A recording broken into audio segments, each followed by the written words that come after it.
वाटायला सपोर्ट करतो. ठीक आहे. तर मित्रांनो नमस्कार, आपला दोस्त शैलेंद्र भांडरकर. आज आम्ही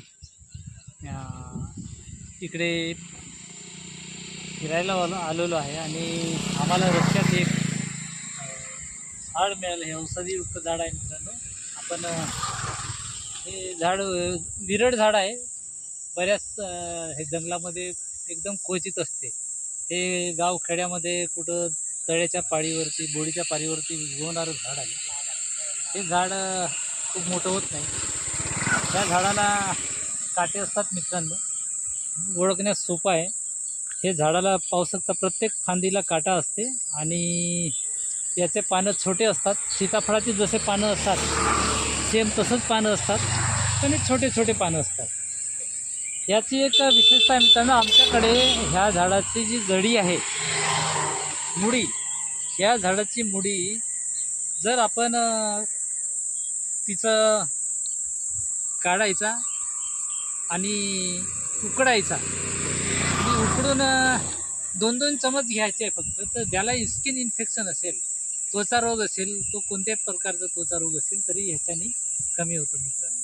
असं हे बहुउपयोगी झाड आहे. हा अनेक आजारावरती चालतो. परंतु आज आम्ही तुम्हाला ह्या एकाच आजाराच्या विषयी माहिती देत आहे तुम्हाला. आम्हाला घाई आहे आज. तर हे झाड पाहू शकता, याचं नाव आहे आकवल. हे आकवलीचं झाड आहे आणि दुर्मिळ झाड आहे हे. आणि याला फळ येतात आणि फळ एवढे गोड असतात. तुम्हाला दाखवतो, हे फळलेलं आहे आणि म्हणूनच ह्या झाडाचे फोटो आपण घेऊ. आता याचं येईल का सेंटर? अरे हे झाड येईल का? हां हे घे. बघा मित्रांनो, हे फळ आहेत. आम्ही खूप लहान असताना खायचो. खूप गोड असतात हे फळं. आकवलचं झाड आहे हे आणि स्किन इन्फेक्शनवरती चालतं. पाहू शकता, खायला पण एकदम मस्त मिठा.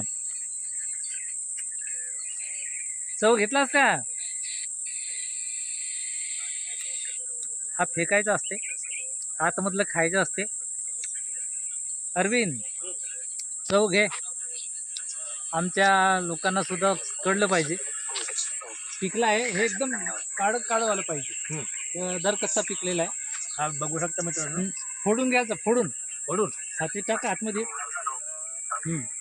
फळ नाही खायचं ना. हां फळ बघा मित्रांनो, फळ एवढा गोड आहे आणि याचा टरफल कडू आहे. लाजवाब. हा खूप मस्त.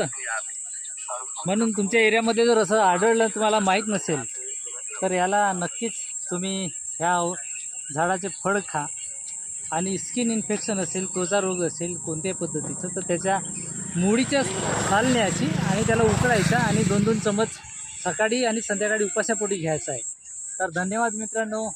आजचा हा व्हिडिओ तुम्हाला कसा वाटला नक्कीच आपण लाईक कराल आणि शेअर करायला विसरू नका आणि सबस्क्राईब करायला पण विसरू नका मित्रांनो. धन्यवाद. आता एक